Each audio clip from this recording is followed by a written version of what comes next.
Hey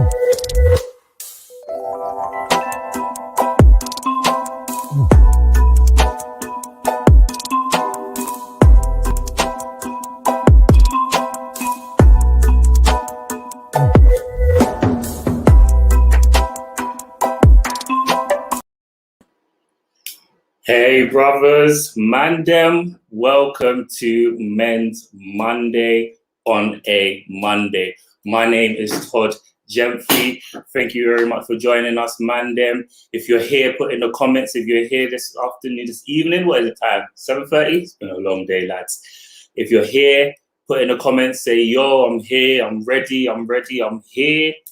If you haven't already, subscribe, like, and share this link right now to any other brothers you know, any other your nephews you know, your uncles, your dad. Maybe you can sit down with your dad and watch this session tonight, because we're going to be talking all about daddy issues. It's going to be a really, really interesting one. So Mandem, if you're in tonight, type in the comments, let me know you're here so I know I'm not alone.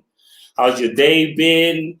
How's the week been so far? Is it looking to be a good one? I know it's only Monday. Is it looking to be a bit of a long one? You rested from the weekend? I know the weather was looking a bit you are this weekend. So yeah, how was your weekend? Yeah, talk to me, Mandem. Talk to me. My weekend was good. I would say it was good. What did I do? Sometimes, when it comes to just Saturday and Sunday, things just go past like really, really quickly. Yo, praise. It's good to see you, good to hear you that you're in the building. I think I went to one of my boys' barbecues. I haven't seen it for a long time, so that was really, really nice. Went to an event on Saturday, and then church on Sunday as well. It was really, really good actually weekend. So yeah, let me know how your weekend was. Let me know how your day was. What did I do today? Work. Just work. Working from the office today. Doing some editing videos and all that sort of stuff.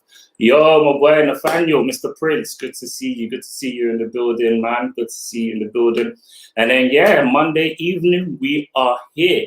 So, again, if you're joining us, share this link, subscribe to this, like it, share it with all your boys and your Mandem, and then we'll get started. So, first thing we're going to talk about is if the men's challenge, the 412 men's challenge. So if you can get that on the screen, and we'll just remind all the man them like what we're doing. So the model man challenge: find one male to mentor.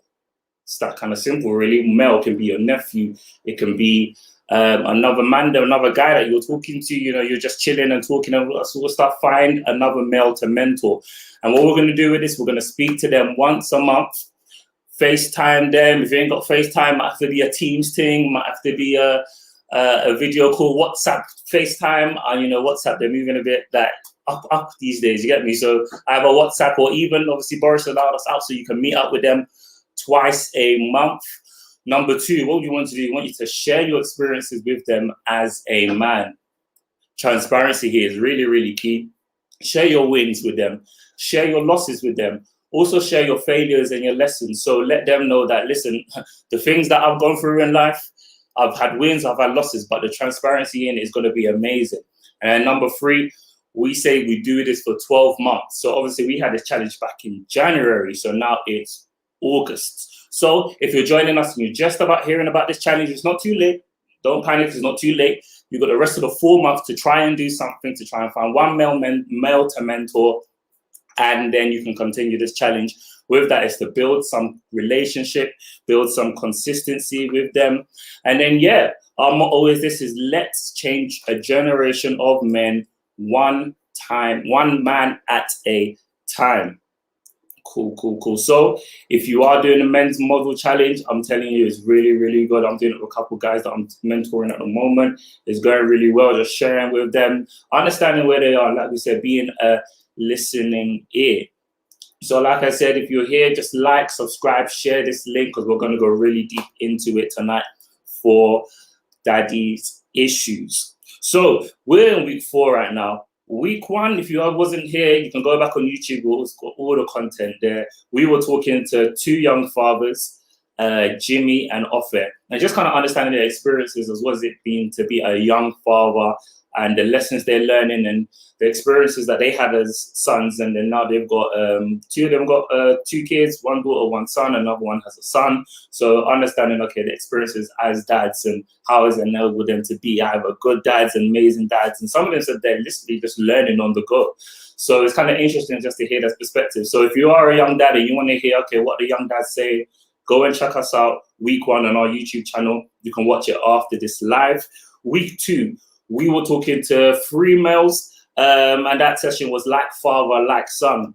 So we're looking at various relations with the sons and fathers. So we had Emmanuel Akinfenwa, who had a really, really great relationship with his father. We spoke to Samson, who had a bit of a rocky start with his father, and then now we're in the kind of the redemption stage with his father. First half wasn't too good, second half is looking great. And then we had another guy, and he was just really transparent with his relationship with his father, so that, his father passed away when he was young, and it just enabled him to just live a lifestyle which he just wasn't too happy with, being rebellious and just going on the streets and just doing the whole madness. But then obviously through coming to Christ, he's able to redeem that, and now he's able to link onto other fathers and other men and just to be a good man as well. Week 3, we wasn't here, we were in Prince Albert's pub. What we were talking about there, we had an amazing guest minister called Pastor Isaac, and in that he was just literally talking about, if he wasn't there, it's one of the ones you had to be there because it was really, really good. He was talking about having a good reference as a father, as a man. So as a man, if you don't necessarily have a good reference in order to be a man, it's really hard just to see, okay, what does a man look like, whether it's a good man or a bad man. And depending on your reference, depends on the type of man that you would become. And he also spoke about a really, really good point is what we are today is big. What we talk about and what we think about today, it isn't just about today and its present moment. It's bigger than us. So he talked about, thinking about generational wealth, thinking about, your children's children, and also the spirituality of that. And the things that you do today are really going to affect them in the future. And there's some phrases that we've had in the previous sessions, what you don't address today will attack you in the future. So that's what he spoke about on week 3. And obviously today is week 4, and we got an amazing guest. His name is Emmanuel Adeseko. So he's going to come and, talk about, we're just going to have a nice conversation, just say, what is it like to be a son in his perspective and all of that. So if we can just, if you're here, put in the comments, say you're ready to go. So we're just going to go straight into it. If we can get Emmanuel Adeseko out from the green room and bring him into the live. Yo, Emmanuel. Good to hear you. Good to see you, man. How you doing? I'm good. I'm excited. Thank you guys for having me on. Good. That's good, man. Thank you very much for joining us today, man. It's been amazing, man. Obviously, I don't know if you'll be able to see some of the sessions we've had from week 1, week 2. So we left the big power people to come and finish us off tonight. So no pressure, bro. But yeah, it's looking to be a good one. So before we get into it and then let the people them know who you are and what sort of experiences you had as a father, we're going to do a little thing. I done it last 2 weeks ago. It's got quick fire questions. And we just want to know your experiences as a son when it comes to relation with your mum and your dad. Is that all right? You ready? Yeah, go for it. Cool. Good to see you, Lewis. I know you're ready in the building. Cool. If you had an issue growing up, who would you go to for advice? Your mum or your dad? Mum. Yeah. Great. Okay. That's cool. If you wanted food, who would you go to? Your mum or your dad? Mum. Mum? That's 2-0 to mum. Okay. If you wanted money, pocket money, wanted to go and buy something, go and get yourself some Jordan 1s, I don't know, who would you go to, mum or dad? Pocket money wasn't a thing in my house, but I would say mum. I would say mum. No pocket money, bruh. It's not easy, God has blessed us with jobs now, so our pocket money, sometimes it comes and goes. But okay, cool. Who attended your parents' evenings, mum or dad? Mum and brothers, to be fair. Your brothers? Yeah. Wow. Okay. That's interesting. Man, then if you want to join, you can just put in the comments as well. If you had any advice, who would you go to? Would it be your mum or your dad? If you wanted food, who would you go to? Your mum or your dad? Okay, cool. Who would discipline you? like the most? It would be your mom or your dad? Dad. Dad. Yeah. Okay, yeah, okay. 3-1 to mum then, isn't it? So discipline, that's when dad comes in. That's when Okay. it comes in. Who's the funniest parent? I'm not gonna lie, my mom is funny. Your mom's hilarious, yeah? Yeah, she's a Okay. character. Cool. My dad had lines though. He did have like 1 or 2 lines he would say when he was, back in the day. But Yeah, but now, yeah, it's mum, yeah. Oh, okay. Who hugged you the most? Mom. Mum. Yeah. Okay. I'll try to pick questions that are not so predominantly mum, and mum, but because obviously we can assume, oh yeah, mum and dad, but it'd be interesting, obviously, the questions, the answers that you brought. Who attended most of your school functions? I know it's kind of similar to parents' evening, but if you had a play, if you had assembly or something, or a football match or something, like who would attend, mum or dad? It would be mainly mum. Dad did attend, but I would say probably mainly mum. Okay. Yeah. Okay, cool. Yeah, it's interesting, man. We just want to just go through a little icebreaker just to see, just as experiences, obviously our mums or our dads and stuff, but just kind of go into it. But yeah, bro, like I said, thank you for joining us today. But yeah, we've had you here many times, so you're not a stranger, but there may be a few people who are watching the live right now. There's a few people who may watch it after and be like, yeah, like, so who's my guy? Like, tell us a little about yourself. I mean, what do you do? Who are you? And then we'll go into maybe, just tell us a little about yourself. Okay. So my name's Emmanuel Adesico. I am a man. I'm living in Birmingham at the moment. All right. Is that 0121 or is that Manchester? It's 0121. My accent. Okay. I don't have the accent, and I'm. Right. People, I love you, but I'm never gonna have the accent. They say that I do. I've got some twang, but I don't believe it. Okay. What am I about? What am I about? I'm about building people. I would like to say I'm a laid back, vibrant, motivated person. What do I do? So I'm the founder of a church in Birmingham called New Ministries. So I started that church in 2017. So we're going into our 4th anniversary. Oh, nice! Congrats, man. Thank you. And I also I run my own business as well in supported housing, supported living since 2018. The business is called Excel Midlands. So I'm juggling between, pastoring a church, running my business. And the business thing, yeah. And I also write. So you write books or write music? Write films?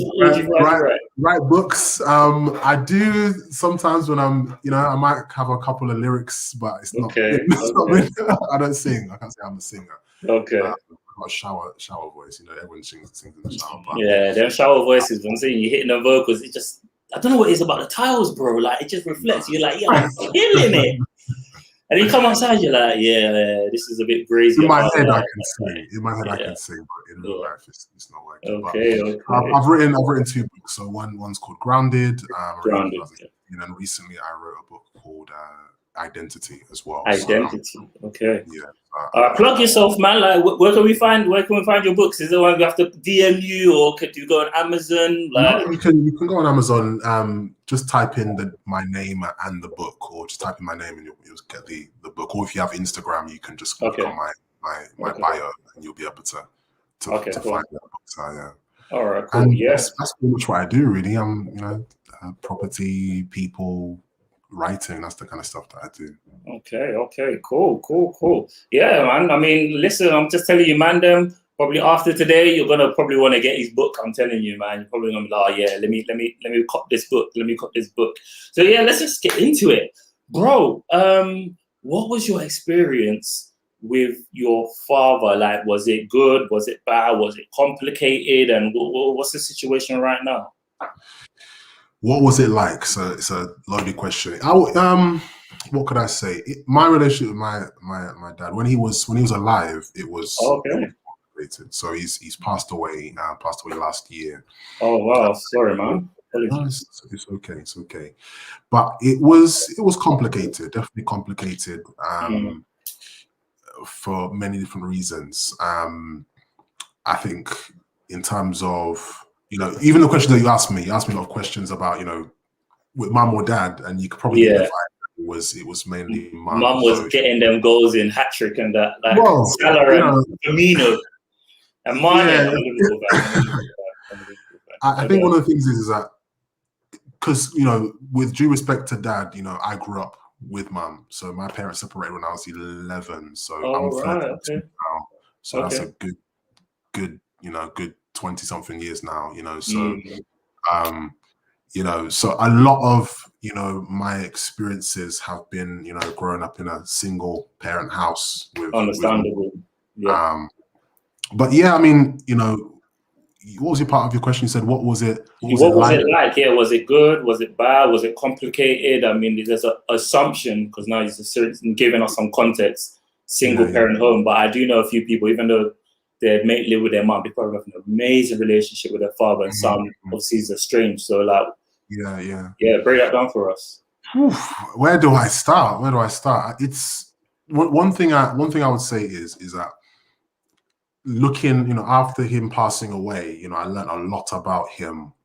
A lot of things after, which is it's a bit strange, but I learned a lot of things about him after.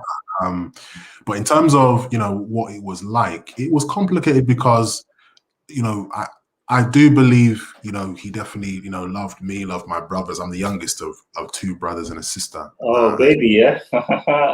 Well, I mean, yeah. You guys get away with everything, man. I say that, but I'm kind of like the youngest grown one. Oh, okay.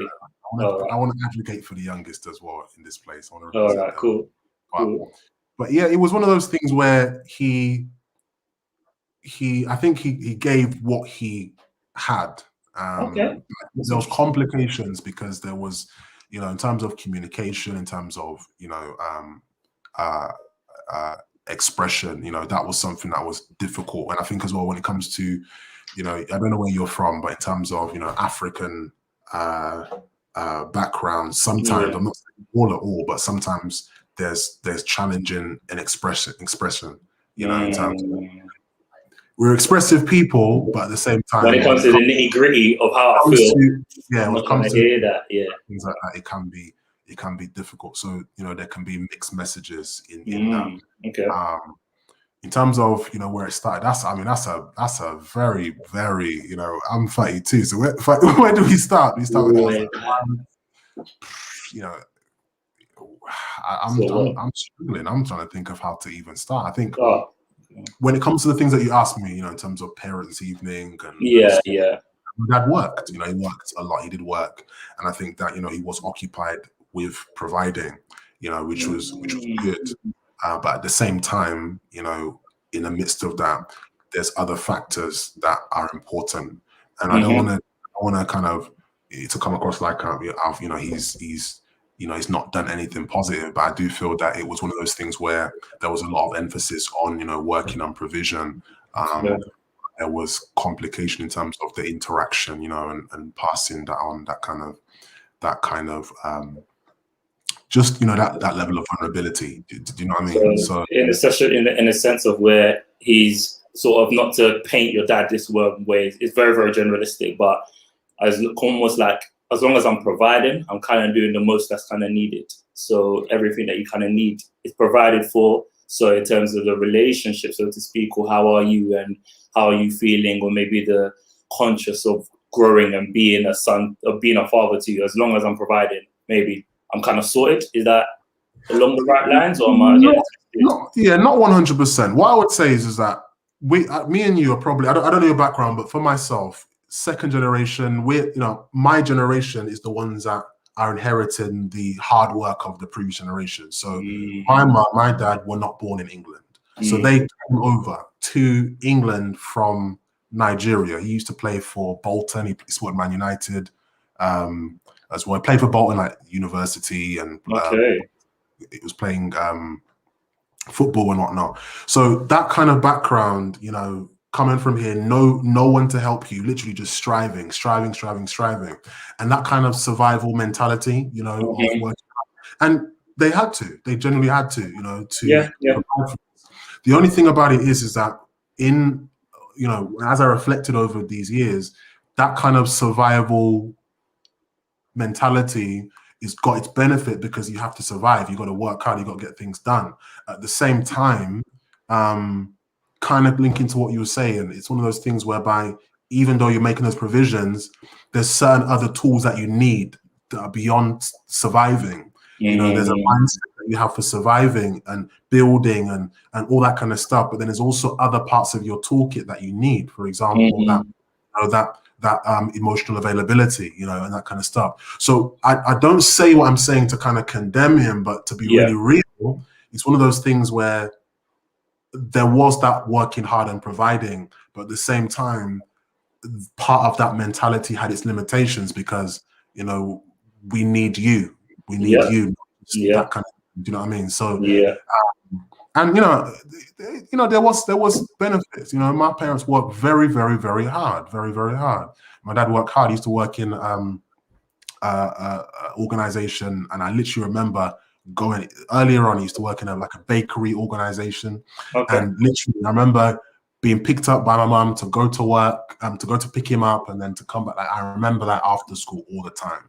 You know, at the same time, you know, like you said, those kind of parents' evenings, those sports, those, you know what, you know, when you have your dad, those places where you want your dad to kind of see you score a goal, and then you look over, and you look, and you have your mum screaming, and I appreciate all of that. I know that, you know, he was doing certain things in the background at the same time. Although I appreciate it, and it's one of those things. I don't know if you've had this, but you can be grateful for all the things that can happen, that, you know, you can receive from a parent, but you don't want to kind of sound like you're complaining. You don't want to sound like you want to sound like those things. So there can be that conflict, and that's one of the conflicts that I had growing up, whereby, you know, I appreciate what you're trying to do, but at the same time, there's still elements that I need. That I need. And so when that happens, you're conflicted, because it's like you don't want to present as being ungrateful, but the reality of it is that as a man or as a son growing up, you still need those things.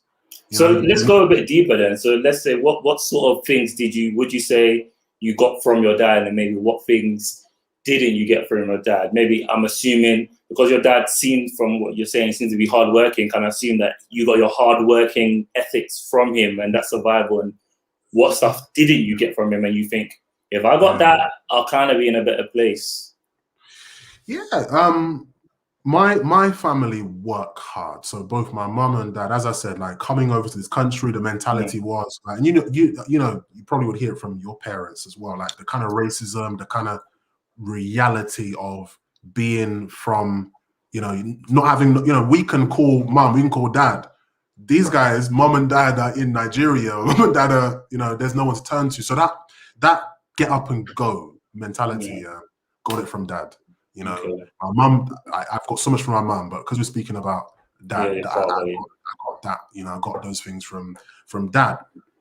He worked hard. You know, definitely saw that 100%. You know, so in terms of work effort, those who know me, you know, usually challenge me, man, you need to rest. You know. So that kind of work hard thing, definitely, you know, seen those things from him. Football, you know, he loved Man United. I support Arsenal. Todd, please tell me you support Arsenal as well. I'm a Liverpool fan, man. I'm a Liverpool fan. I don't know how far we're gonna get with where we're at. I'm feeling sorry for you, man. You guys, your heart must be broken. I can't even defend myself right now. But sports, he was into sports. He loves sports. I love sports. My brothers, you know, my brother played for England for a little bit in basketball. Oh, cool. That was what I was looking to do, professional football. James, my brother, you know, it was sporty, very sporty. So we did get that kind of thing from dad. In terms of some of the other things, you know, I think looking back on my life now, there's certain things which I would have loved to have been sat down and talk. Let me be very real. One of the things I would have loved to have been taught was dealing with women. Like that's just the first one. That's the first one. Dealing with women. I would have loved to have seen how a man handles commitment.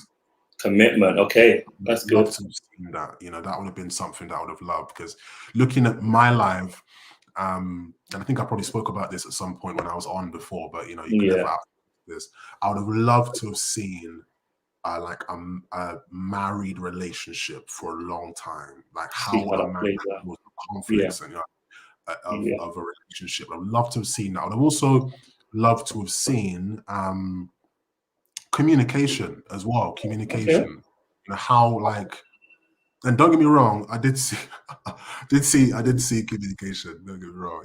My dad's not a demon, I promise you. But sometimes get angry. Yeah, I know. I get you. Things you get angry about, and you know, I would see him shouting at the TV screen, especially when it comes to football. Like he would assault the screen. That's where all the emotion comes out. Yeah, it would come out. It would definitely come out in that. And to be fair, my dad was a very stylish man. That's one thing I remember about him. He was a very, very stylish man. He really did. You got the drip. Daddy had the drip, yeah? No, he did. But I think that when he was, you know, when my parent, mom and dad separated, there were certain things, you know, which I would have kind of, you know, just certain kind of things that you would love to learn from an older man. Yeah. My brothers did great. They did show me whatnot, you know, they had to, you know, that was a kind of thing. But it would have been nice, you know, that kind of, you know, tie your tie kind of thing, you know. And, I understand that. The little small things, little things like that. In terms of confidence as well, my confidence. So now, you know, my confidence is strong, you know, because I know where my confidence is in. My confidence is in God, you know, irrespective. People think about me. I've been through this and that and the other, so I'm not really moved by, you know, that side of things. But when you grow up as a man, growing up, you know, having that affirmation that, you know, you're unconditionally, you know, accepted, you're important. I mean, that kind of thing. And don't get me wrong, especially from your father.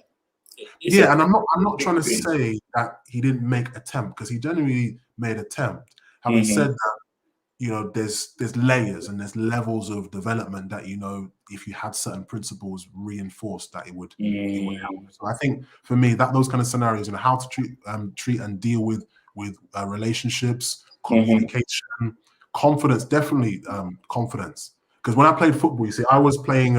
I got scouted to play for Northampton, Kettering Town. You know, that's where I was looking to go professional, and I was doing well.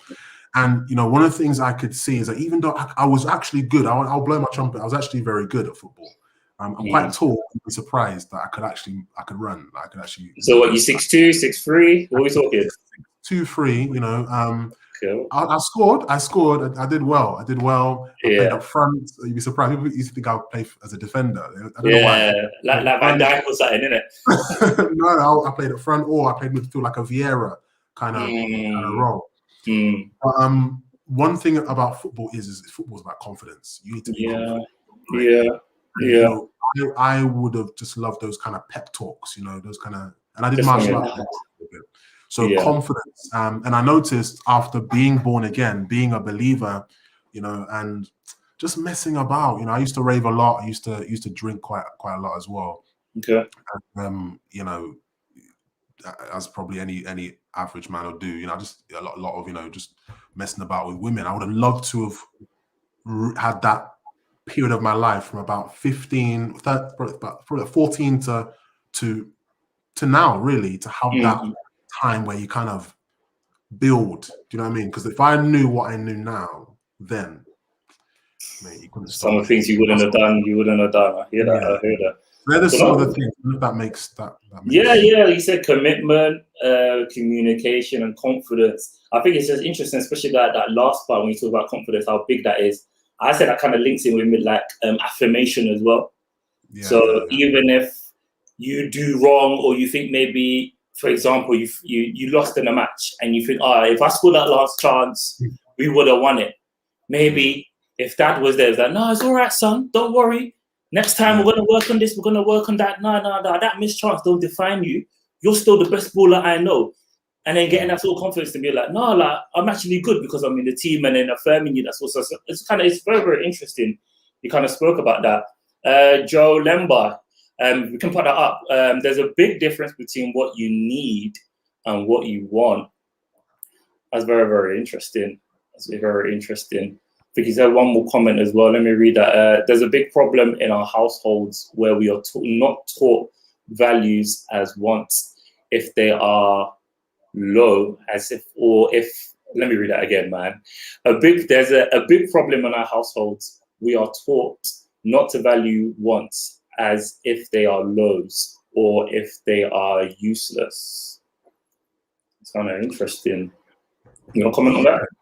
Yeah, I mean, I think one of the things is that I can confidently say that I'm an assertive person, you know, but assertiveness, you develop that when you should, I think, develop that when you're young, because you're supposed to learn to have an opinion, and also even if your opinion is wrong, to value it. Do you know what I mean? And even before I was a believer, I was still quite a confident person to an extent, but I wouldn't have said that I was the most assertive person, you know, in every scenario. Do you follow what I'm saying? I hear that. I think comparing to seeing, you know, men who have had that strong, like, father-son relationship, you can see how it impacts the level of confidence. I thank God for my mom. I thank God for my brothers. I thank God for them. I just think that ultimately that's how a family is supposed to be. You're supposed to have mom, dad, and you're supposed to have that that level of training, you know. So I feel that if I'd have learned certain things like that earlier on, it would have helped. I don't see myself as a victim. I don't even my dad. I just think that it is something that, you know, ultimately even the Bible speaks about this, that it's something that, you know, helps when, you know, fathers and sons, you know, build you know, this area. So confidence, definitely that, because what happens is, what I find is that if you don't have in terms of your identity, right? Your identity shouldn't be based fundamentally on your performance. If you look in the Bible, in Matthew 3, it says that Jesus, before he did anything, you know, the Bible says that the heavens were open. The Father said, "This is my Son in whom I'm well." Yeah, he didn't do anything. There was a sense of approval that he got from a relationship, and that was a foundation for his identity. And there should, I believe, for every man be like a foundational beginning that no matter what you do, you're it. You're it. That's good. You're just it. And you build from that lifestyle rather than this kind of thing where you have to do something to gain significance. And I think that even though I'm so grateful for my upbringing and grateful for I'm grateful for my dad and I'm grateful for my mom, who I've spent a lot of time with. Yeah. I think that there is a power of receiving that unconditional affirmation from your father.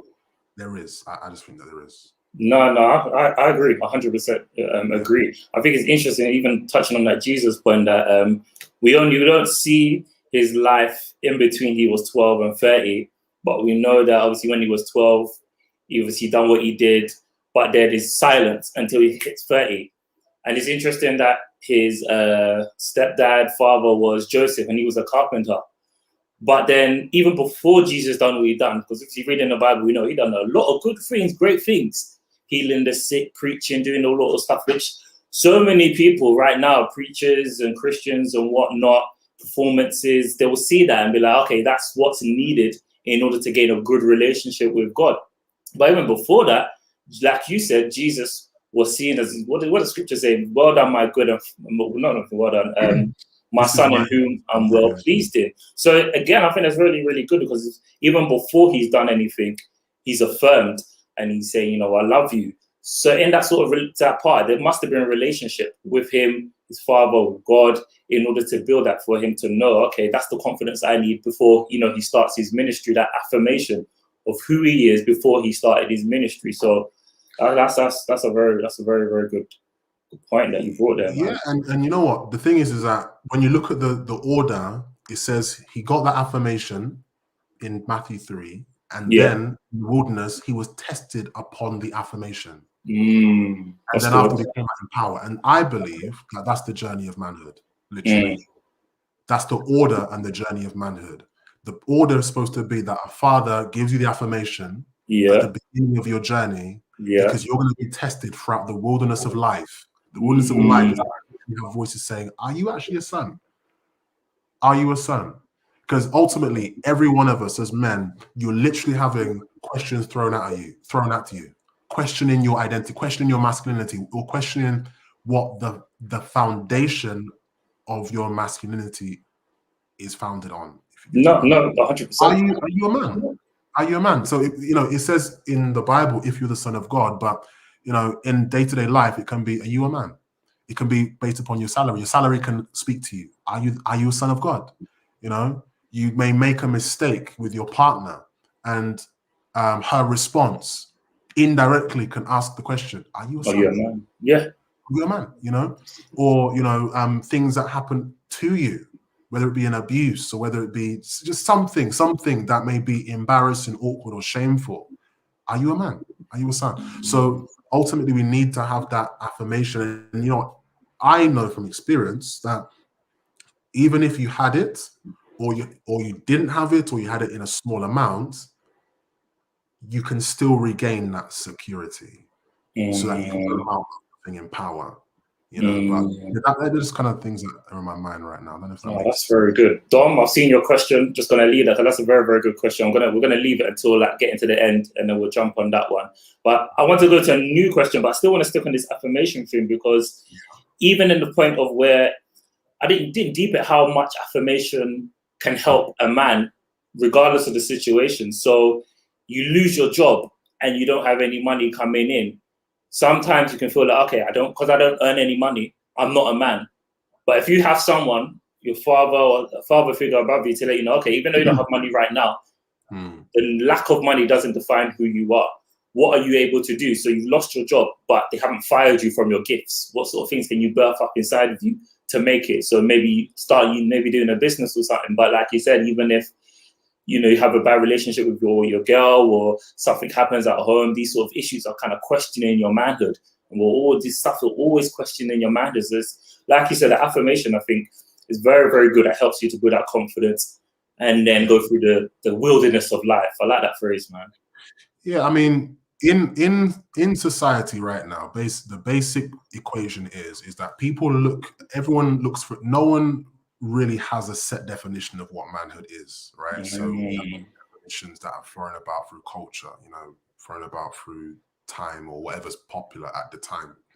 So society creates a definition. You, me, people who don't have a solid definition, or what we call an image given, because that's what fathers do, they give that image, they give that identity, give that kind of thing. If you don't have a security in your own, or don't get one passed on to you that's secure, you will look to society or society's definition. And then what happens then is that you try and work towards that. And then once society sees that you fit in with the mold of that definition, they give you something called approval. And when you get that approval, you get this thing called significance. So you ultimately have to perform all the time, changing definitions. It's always changing. And then you get that approval, and approval becomes like a drug, because people are affirming you based upon a definition that they've given that may be flawed. And then you gain this significance. And then this is the problem. What happens when you stop performing? So when you stop performing to society definitions, what happens to your significance? It goes. Don't have the job, don't have the body, don't have the and you know what? Let me tell you the honest truth. A lot of men, this is the funny thing, a lot of men are not secure. A lot of men are not secure. A lot of men, we talk about body shape, like we say a lot of this with women, but my brother, a lot of men are not that comfortable. Like, you need to own your big nose. Own it. If that's your nose, own it. My nose is big. What? Yeah. I'm tall. What? The point I'm saying is that there's a certain, and it is with women, but it's the same thing with men as well. So, and it's crept into the churches now as well. So, you got to perform to a certain kind of religious look. So And then it's like, okay, this is what a man of God looks like, or a woman of God, or whatever. So then you then get into that pressure. And the thing is that a lot of people are tired because they can't. It's tiring. It's tiring. So with the gospel, though, what it is that rather than trying to achieve to gain significance, the gospel is that God gives you the significance first. Oh, that's good. From that significance, you then start to achieve. And this is the thing about men and encouragement, men and affirmation. Men inherently need to be, even the word affirm just means to be built up. It means to be to be strengthened. So it's not an accessory for a man to be affirmed. He needs it. It's a part of his DNA. Men need affirmation. You need it. You need to be affirmed. It's not a weakness. You need to be affirmed. That's what fathers do with men. They actually affirm. So yeah, that makes sense. And then if there's no father or father figure to affirm you, then we get affirmation from girls, from our cars, from our buildings, from our jobs, and those things are fluctuating. They do fluctuate. Before I started to really take God seriously, my focus was on football, and I would gym. I would go to the gym, and I used to buy a lot of clothes and whatnot, and what. Yeah. So now, when I first come to Christ, God had to really deal with that. He had to deal with that area because there was a lot of pride, and so you can still have those things. You can still have a nice car. You can still look good. You can still have all those things, but the foundation has to be Christ. Your birth is from Him. No, that's good. That's good. Yeah. Here's another question, because we talk about father figures. So now, obviously, we know, unfortunately, your father passed away. My father passed away in 2012 when I was 18. One of the phrases that I heard, and nobody ever means it in a malicious way, but it's the phrase of, now you are the man. You are the man of the house now. Did you ever hear that phrase? Do you like that phrase? Do you dislike that phrase? What does that phrase mean to you? One thing that I think is quite irritating for me is the way that people make men robots. Okay, go deeper.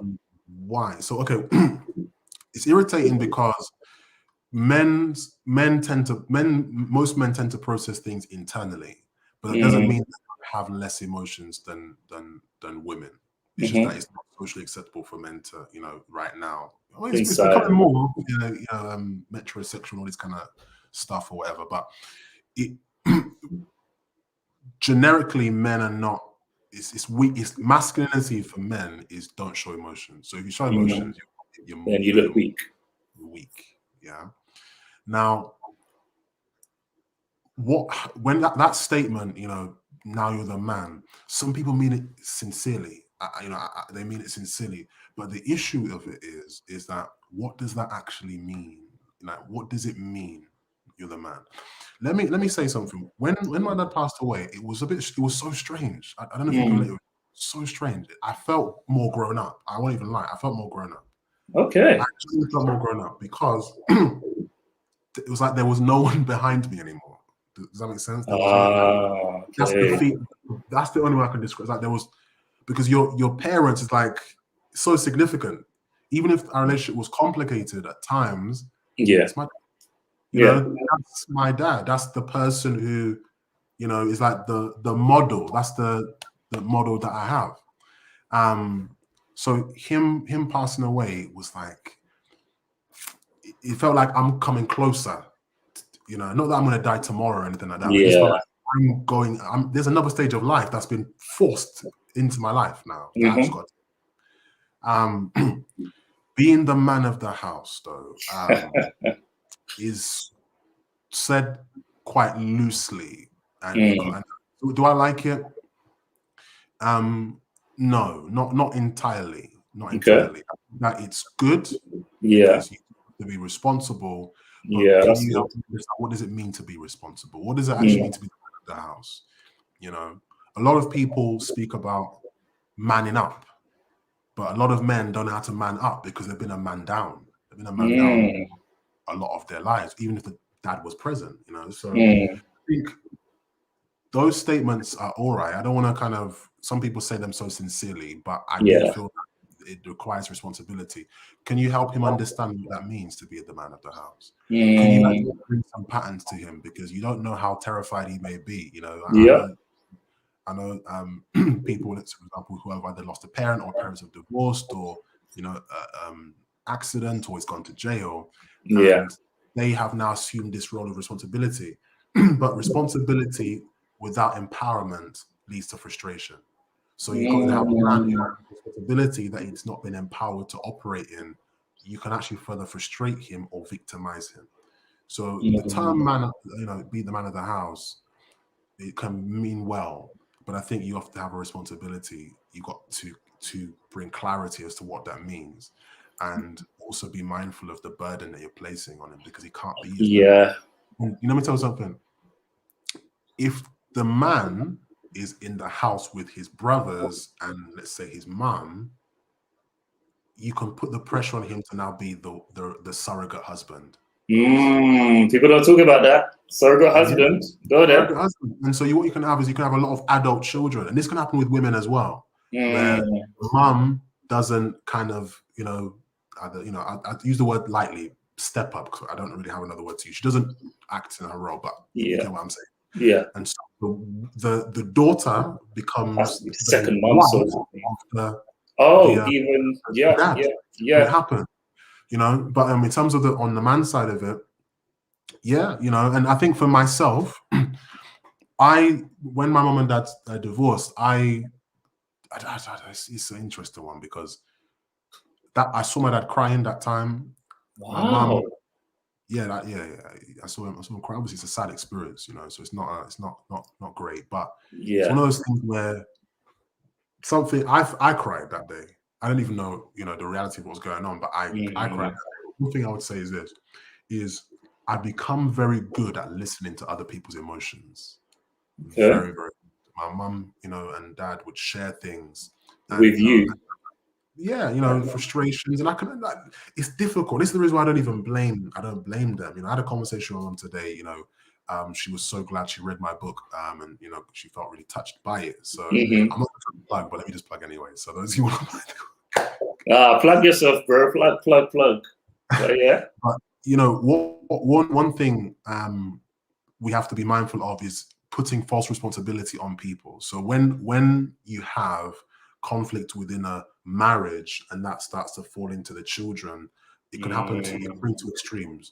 One extreme is that you can put the children you can wrap them up in cotton wool. You know, that their children, they should never know anything, and they're so sheltered that when it comes to them growing up, they're not emotionally intelligent to handle important conversations, and they tend to be avoidant or overly emotional, or emotionless, because they don't have the toolkit to deal with things. Or you can have the other extreme, where they become adult children. And I think for me, I become an adult child where I was 11, but because I was aware of information I shouldn't have been aware of, you know, what that then did is I become strong, like a bodybuilder. I can listen to your emotions. I can understand my level of, you know, because I don't want to see mom upset. I don't want to cause problem. I don't want to, you know, that was a bit of a problem. I wasn't like a gangster and anything like that, but there was, you know, a few things, but nothing major. Yeah.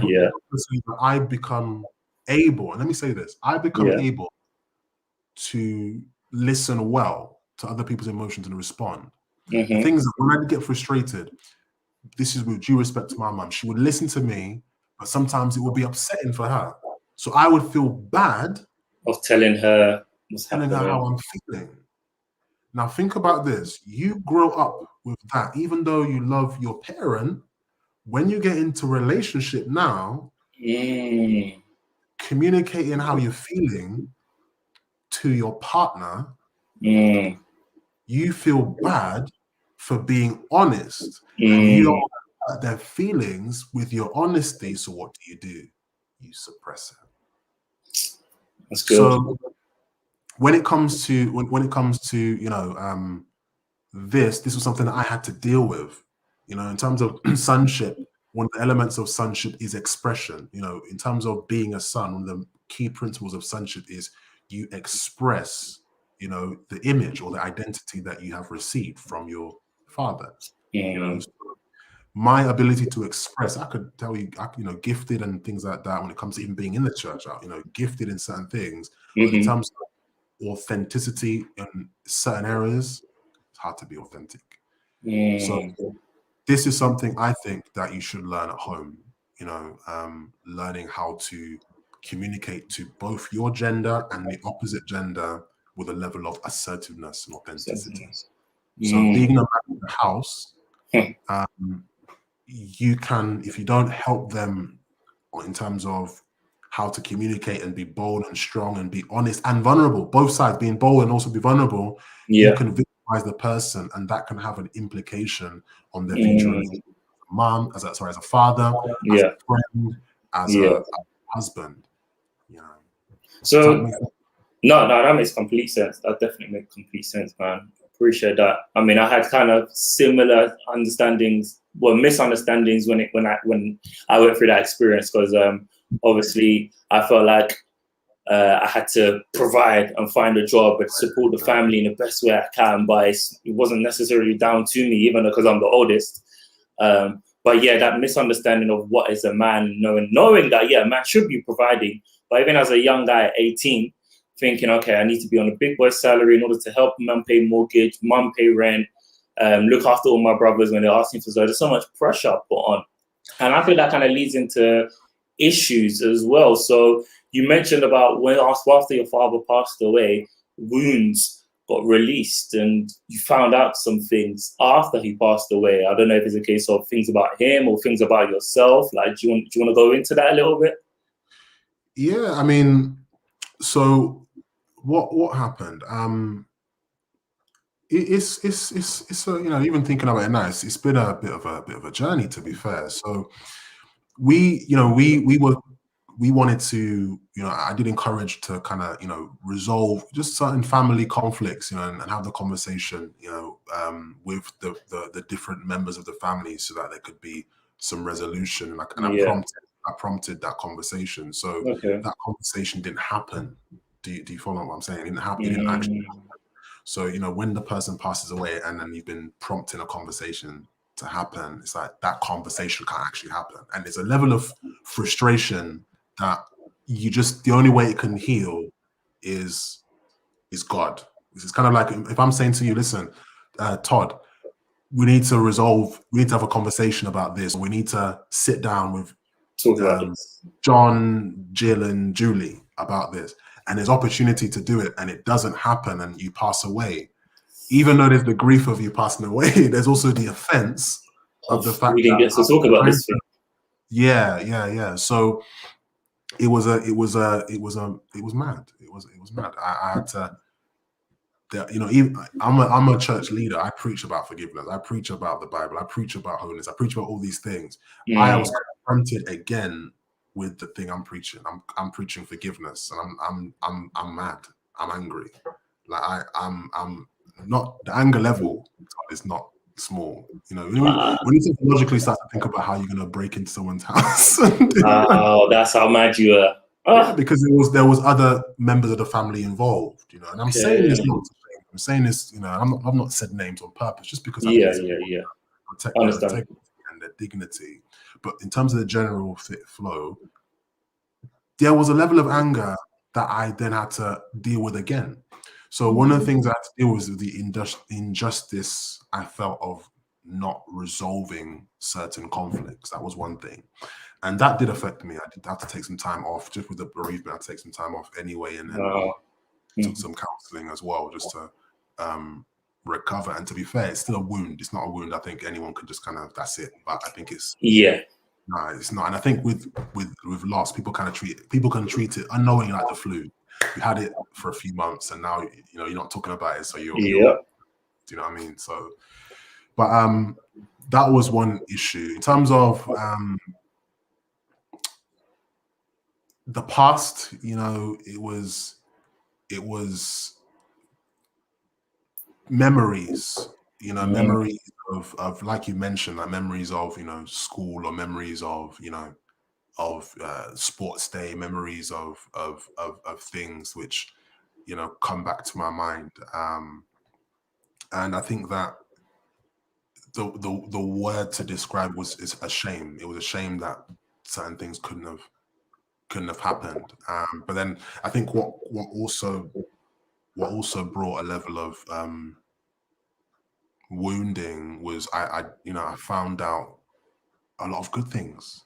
Okay. A lot for people, and it's not that I believe he was a bad man, because I generally don't believe that at all. He became a pastor after me, so I was a pastor from like all right, young, quite young, because it was a quick transition. Football, then from football I had like a bit of time with God, and then it was like ministry. So a lot of my adult life has been ministry, and to be fair, although I'm grateful for it, I would have loved to have a little bit of time, just not on too much in the public, really. Yeah, that's interesting. It is interesting, yeah. But I think one of the things is that trying to keep my train of thought now. One of the things is that at the funeral and before the funeral, people were coming up to me saying that he did this for me, he taught me how to play this and this, all this kind of things. So that breeded some offense, because I was like, I didn't learn this and whatnot. So the good was also an injury. Does that make sense? It was an injury, and so I had to re-forgive again, in that respect. But then also, I want to have children. I want to have a son. I want to have, so it was one of those things whereby it was important for me to do that, to forgive, to celebrate all the things that he's done, all the great things that he's done for people, especially in the area where he used to live. So that was one. Your question was about issues. What kind of things had to do with? Yeah, because even in the sense of where we hear guys kind of using daddy issues as an excuse for bad behavior. So like the reason I'm like this is because I didn't have a dad in my life, and obviously we know the effects of a father not being there.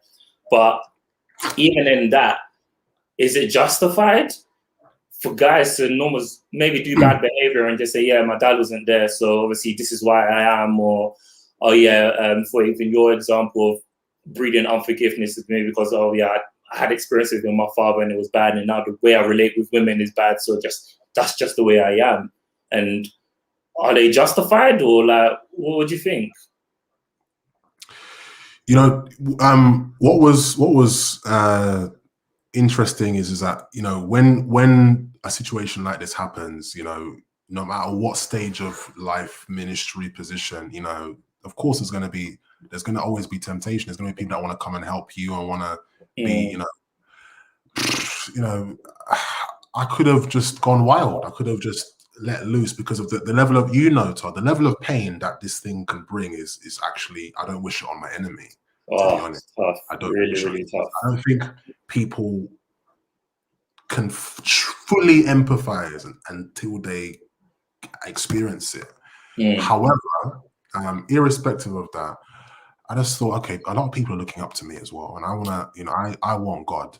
I do want God, and this situation, only God can help me, because there's no coping strategy that can actually take away this kind of injury.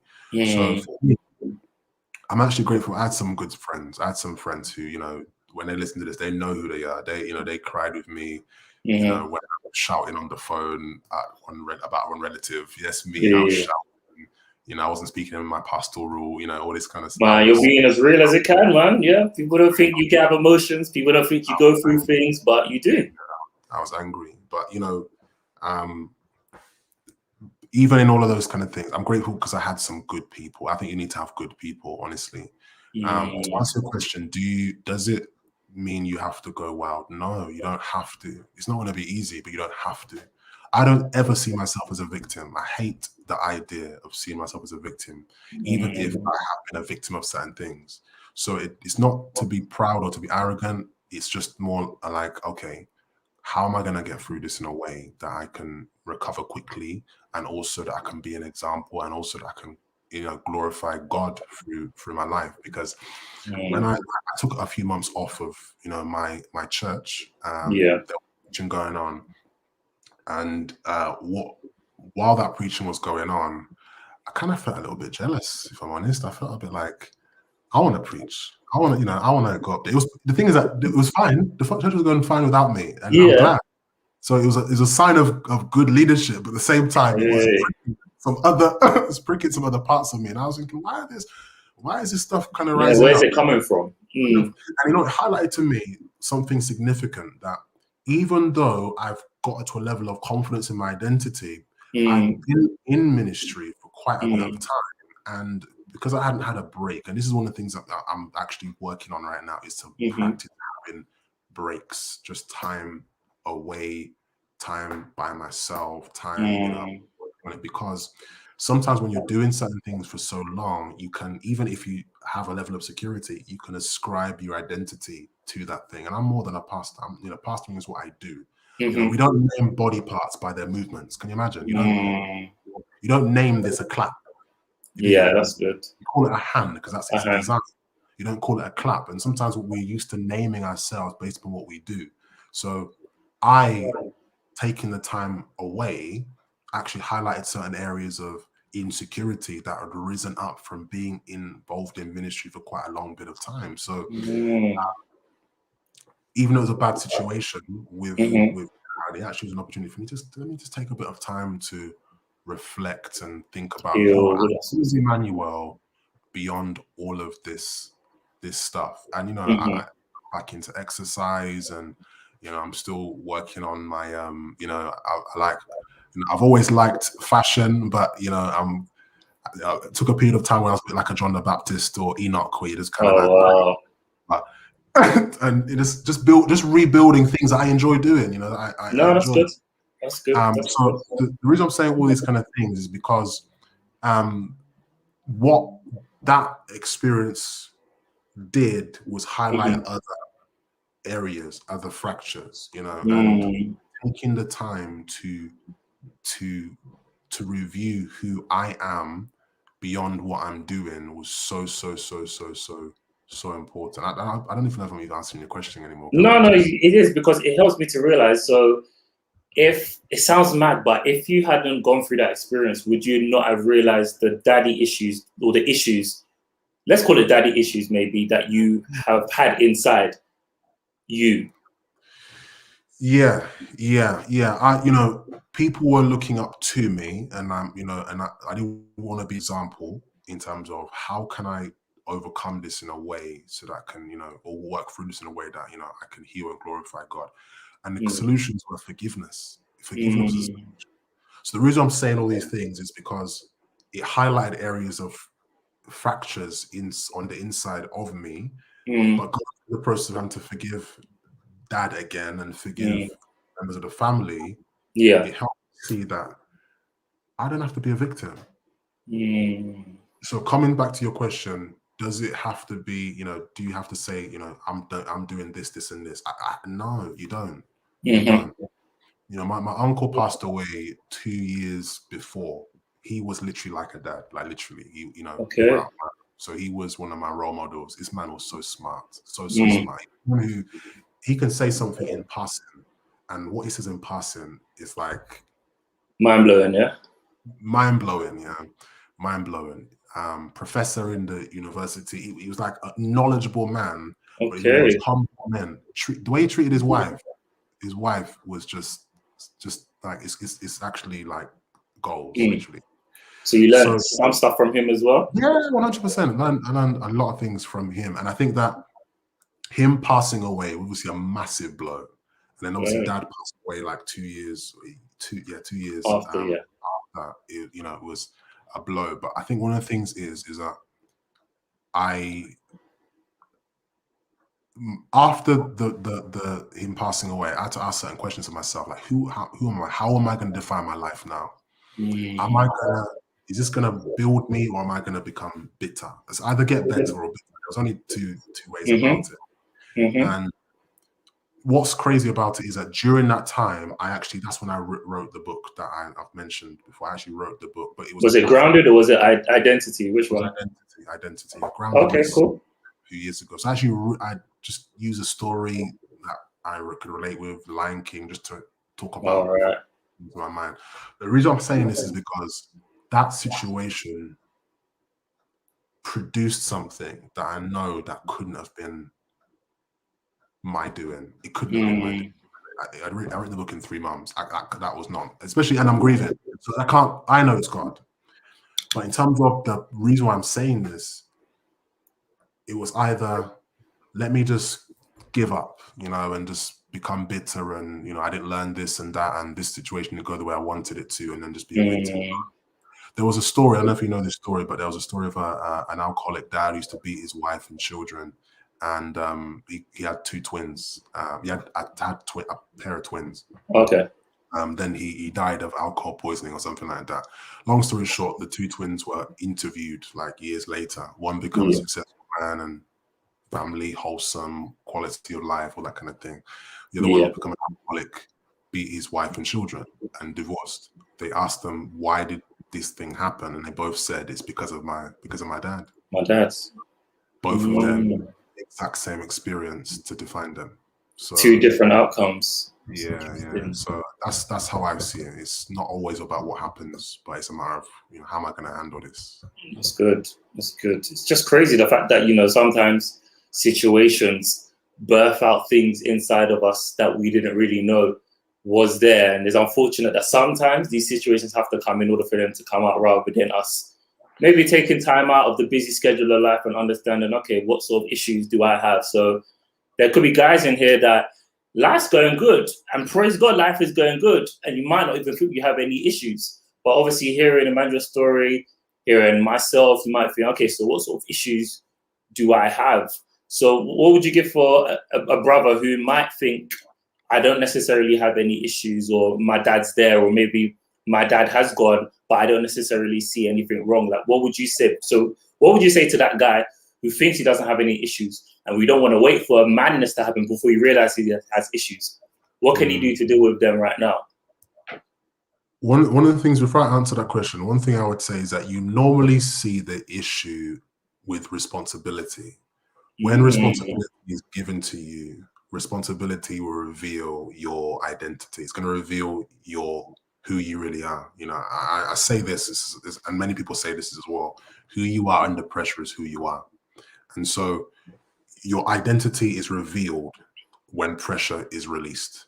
And say that again, man. Say that again so they can hear it at the back. Your identity is revealed when pressure is released. You can know how much you push. I haven't been to the gym in a couple of weeks. But one of the things that when I was using my personal trainer, he would do is he would on purpose, he would ask me if I'm okay. I said, I'm okay. He would literally add like 2-3 weights. I'm like, this man is enjoying this harm that he's doing to my body. But the reality is that the pressure revealed my capacity. More pressure, the pressure ultimately just reveals what your capacity is. So some people may claim that they've not got issues, but let me say this: when a certain pressure is introduced, it will reveal your capacity. Job.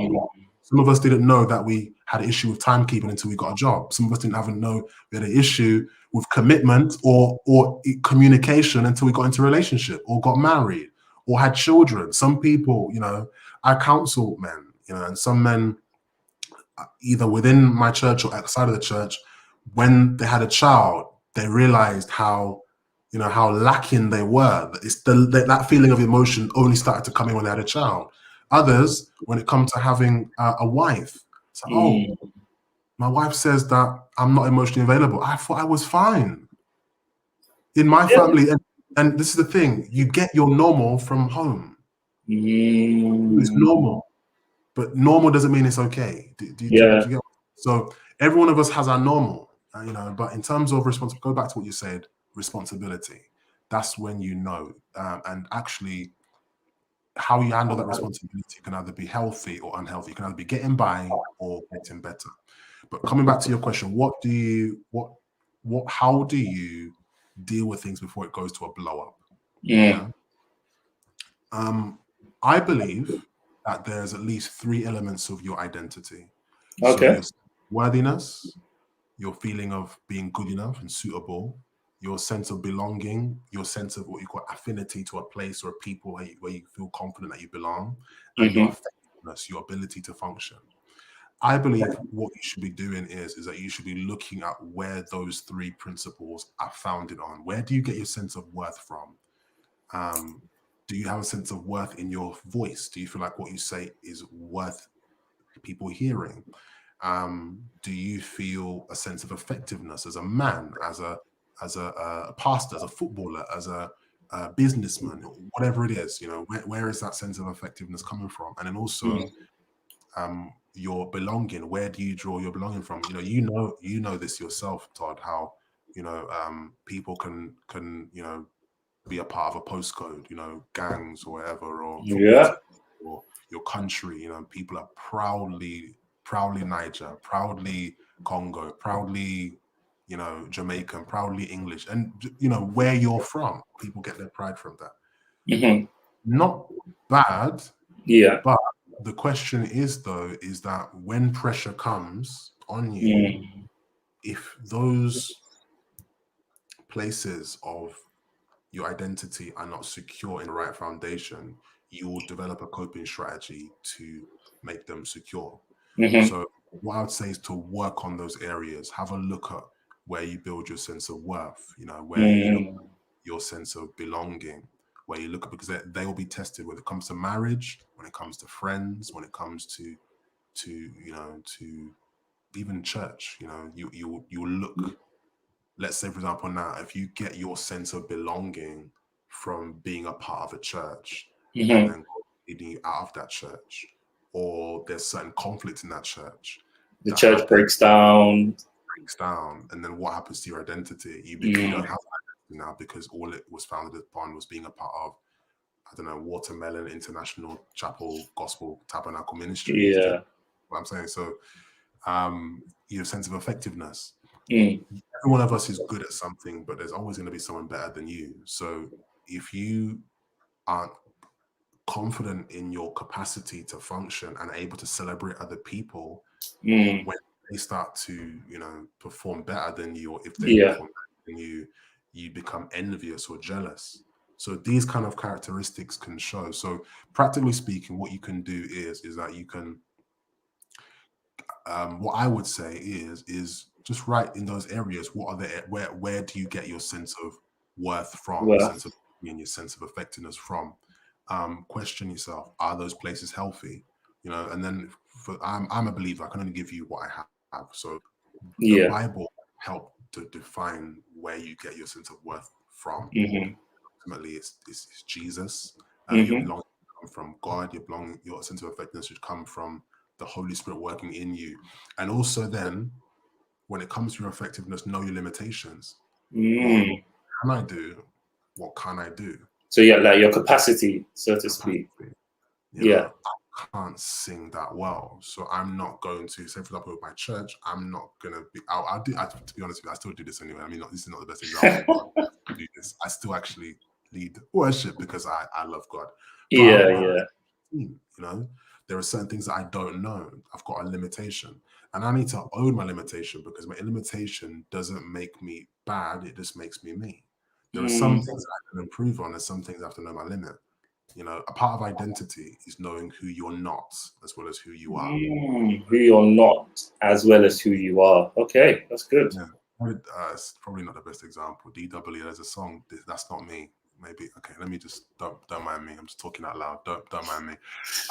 So, you just need to first and foremost be honest about what you can do, what you don't do. You can't do. And then I think you should look at your associations. Who are the people around you? Who are the people that you can be around that can help you develop your worthiness, your effectiveness, and your belonging, and help become accountable to them. Accountability should not be an instrument of punishment. It should be something that's used to help you be accountable for who you are. It's not about just, I did something wrong. It's like, no, this is who you are. This is who the Bible, what God says about you. I'm going to hold you accountable for who you claim to be. That's good. Because when you start to operate outside of that identity, that's when it can cause problems. So That's good. That's the kind of things I would do. And the other thing I'll say as well is forgive yourself for any kind of harms and forgive people for any kind of injury that they've done. Because sometimes what can happen is that you can be like, yeah, I would be this, but then my dad was not there. I blame my dad. I don't blame. I don't blame people. I will ascribe blame in the sense of forgiveness. You contributed to this injury, therefore I forgive you. However, in the generic sense of the term, I don't blame people in that respect, because I believe I'm a victim. I believe that even though they contributed, I can still move forward in my life. That's good. Does that make sense? No, that's good. Is that all in your book, Identity? Yeah. It isn't, some of this stuff isn't actually in my book, but there is some the worthiness and all that kind of stuff is in there. It's in there. That's good. That's good. That's good. Yeah, like you said, the worth, your belonging, your effectiveness, all those sort of things. No, that's really, really good. That's really, really good, because if you're looking at it and it's not on a good foundation, like you said, the church one is a brilliant thing. Anything. You're going in church and then the church crumbles and you're thinking, okay, so am I no longer a Christian, or I can't go to this church anymore? And then the belonging, or if you're playing a football club and then you get injured or you get sold, or you're in a company and you've been in a company for 10 years and they make you redundant, you're thinking, so what am I now? And sometimes it's the way life is. We put our worth and our belonging in all these things, but if they're not foundational and strong, especially the word of God and who God is, Jesus, it can crumble when it all falls apart. 100%. One of the things that my uncle would always say to me is, he said that don't make your occupation your identity. He would always say that, don't make your occupation, don't even make your gifting your identity, because God can speak to you beyond that. And if he starts to lead you into something that's beyond what your day job is, you're going to feel conflicted, because you'll ascribe that, I'm a lawyer or I'm a solicitor. My trade was social work. And I promise you, I enjoy my life. I'm going to tell you some things that have happened in a minute, but you might be thinking, is he just suffering all the time? I promise you, I'm not. Cool. I know. But last year was crazy. So April, dad passed away.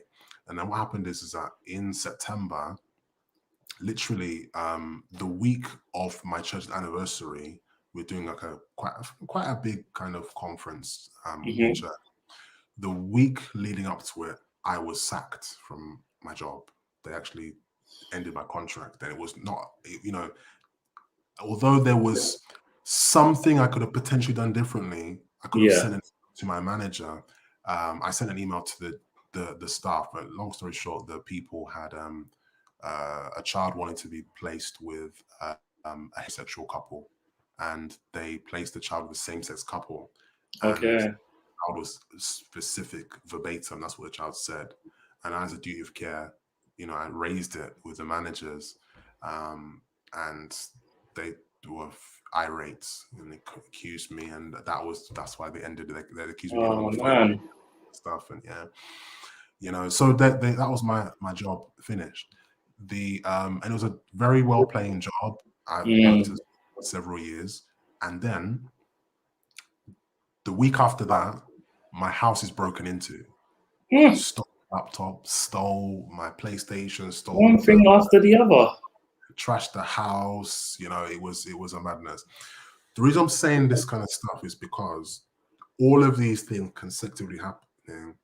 Did I feel some of it? Yeah, I did feel some of it. Yeah. I could not get, and this is the point, I couldn't get my worth from my job. I couldn't get my worth from having my house. I couldn't get my worth from having certain things, because they were all being shaken. Everything was being shaken.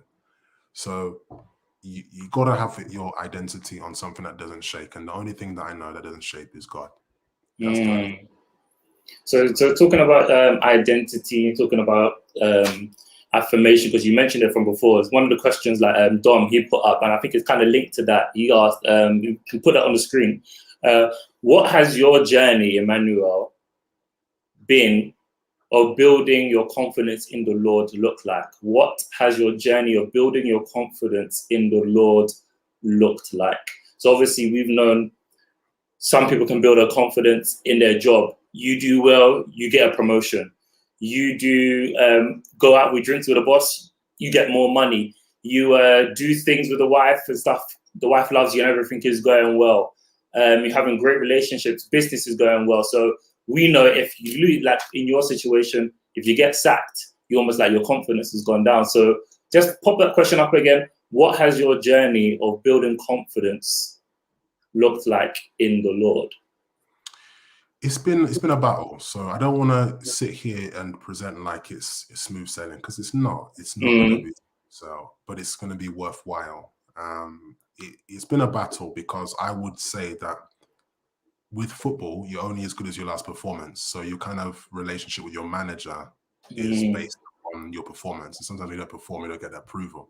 And I know that on God at times, where it's kind of been, if I'm not performing the way, so it was hard at times to trust that God's love was unconditional. But as time has gone on and I've seen how faithful God has been in my life, the level of independence that I've had on myself, the dependence on myself, has decreased.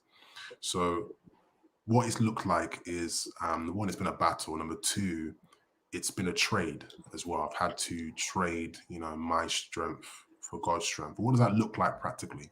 Practically, it has looked like times when, for example, I didn't have a job. So, even though I thank God that I went into ministry full time, I had to in a season where I had to go from salary A to salary B. Yes, it did pick up. That's, you have to trust God. In those times, yeah. So there had to be, there was time when it comes to, let's say, finances, had to still tithe when it's low.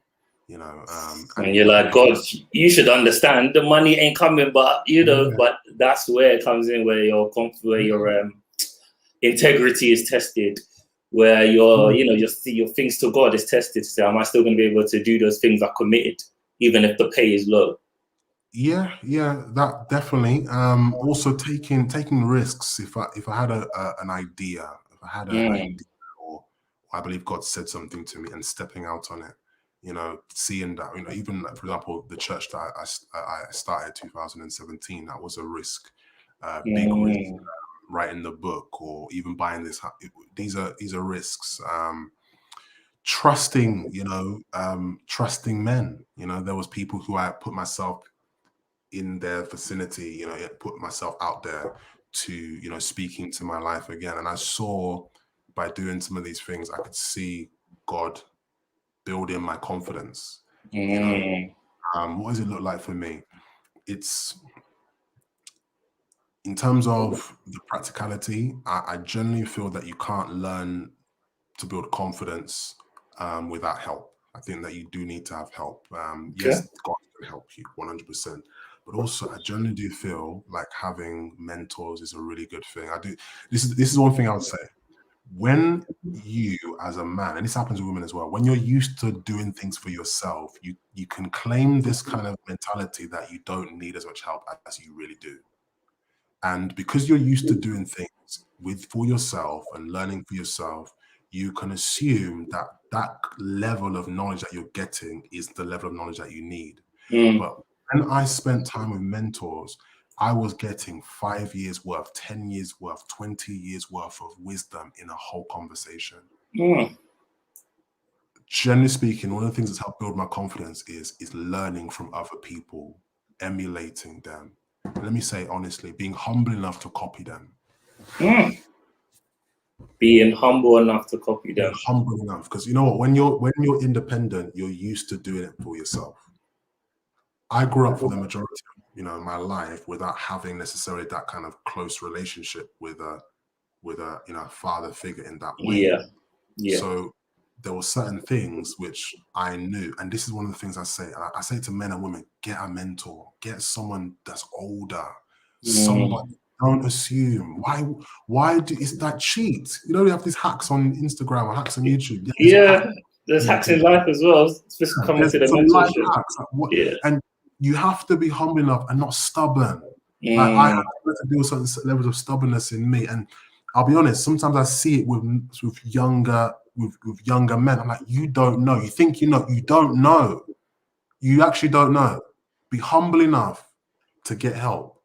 So part of what built my confidence was actually being humble enough to actually have some men correct me, have older men correct me, have men advise me, have some men even in embarrassing, because when you don't know certain things, it can sometimes feel a bit embarrassing. Yeah. Have that vulnerable conversation, because if you have it once with someone you can trust, you can be a fool for a moment, you're wise forever. I recommend it. And I know you might say there's no mentors out there. No, there are. Look, there are. And you know what? This platform that we're on is actually really, really good. I recommend it to every. You're part of your own church. Just connect. Some of my guys are listening now as well. So having a mentor, that's what helped build my confidence in God. Because one of the things that it did was it helped me to learn to hear from God. It also helped me to learn traps in life as well. It also learn, because you have to learn from mentors or mistakes. I think the level of mistakes I've made have reduced because I've just had someone say, that's not a good idea.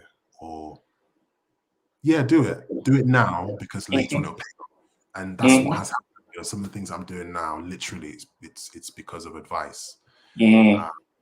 So a mentor, also action, building confidence. You have to take action on things that you've heard, because we can never assume that our level of education is the same as our level of faith. You can know, you can know a lot of things, but what you believe is actually what you do. So one thing I learned is what I do becomes my belief. What I do becomes, so that's why action, you got to act on what kind of things that you learn and what you know as well. Oh, that's really good. That's really good. I know time is going. The last thing I'll say is run away from things that take away your confidence. Run away from things that take your confidence. Yeah. So can you give one example? Yeah. So for example, one of the things that took away a lot of my confidence was pornography. Yeah. So in the journey of faith and growing in identity, it's normal. That's what you do when you're non-Christian. Young boy, young man. Yeah. We do. But one thing I noticed in the earlier years of my journey is that this thing kept me in a state of anxiety. It kept me in a state of tiredness. I'd always be tired. So even when it comes to, trying to follow God and grow in this area of identity as a man, the culture is, how many girls have you slept with? The culture is in football, in the change room, they literally they pass porn around. So it's not even, you can't hide, you can't find from it. That's how everything. They'll call you over. They'll call you over. Come look at this. Come look at this. Look at this. So there was already that seed there before being a believer or properly following God. But then as I took God seriously, that was a battle. So I'm so grateful for those who are listening. I recommend Covenant Eyes. I recommend to people in my church, Covenant Eyes, and have a good, honest, brother that you can be real to help keep you accountable and to help proactively fight against it. Because why not? As I stop doing it, my mind becomes so clear. My energy I so much more energy, and also anxiety. So that may not be your struggle. It may be something yours may be something else. But for me, that was something. And so having that, and as the time of abstinence from these things that take away confidence increases, you find that there's a greater level of peace. But one thing I'd say is that freedom is a decision rather than a destination. Don't look at freedom as just the destination. Say that again. Freedom is go again. Freedom is a decision rather than a destination, because what can happen is that you can then say that I've not done certain things for a certain amount of time, I'm free. No, freedom is in your decision daily. Freedom is in Christ, and part of that being in Christ is making those daily decisions as well. To decide that I am free. To say that today I'm going to run from that which takes away my confidence. I'm going to run from and run to. 2 Timothy 2:22. Run from, run to, and run from sin, run to God, and run with people. They're the three things that you must do. That's very good. And that's a decision that you make every day, rather than being that proud in that you've not done something for a certain amount of time. Bro, thank you very, very much. There's so many gems you've been dropping, so many stuff. It's been an absolute amazing time. Thank you very much for your time, bro. Honestly. If you want to contact him or link up with him, I was guessing your Instagram socials are all kind of the same as your name, right? I'm assuming. Yeah. Instagram and Facebook. Feel free to connect. All of that sort of stuff. If anyone wants to connect with you, and we've also got his book as well. So if you want to get his book, contact Emmanuel. You can even type his name on Amazon. His stuff is there as well. When we even talk about pornography, we are running an accountability group. So if you do want to get involved and want to be accountable, like Emmanuel was saying, that is very, very key. You can hit us up on Instagram, hit us up on the email, on our socials. If you're in a WhatsApp group, you can also say, hey, I want to be part of that. We're more than happy to put you in there to help and support and get you through this journey of freedom as well. So yeah, we're 4 minutes past 9. So we just want to say thank you very much for joining us tonight. Man, them that you have joined. We know there have been some secret ladies as well. Sometimes they do join. Our amazing guest, Emmanuel, that has joined us. Also, we're going to say next week we are not meeting as it is a bank holiday. So, Amanda, you're more than happy just to chill, just to free, just, be you. But in that as well, you can also watch the series that we have been doing for the past couple of weeks on daddy issues from week 1 to week 2. And obviously, rewatch this as well. If you think this is going to be really, really helpful for some friends or for Mandem, share it with them because we've had the amazing time tonight. So, yeah. Thank you very much for joining us, and we shall see you guys very, very soon. Thank you very much for joining us. Take care.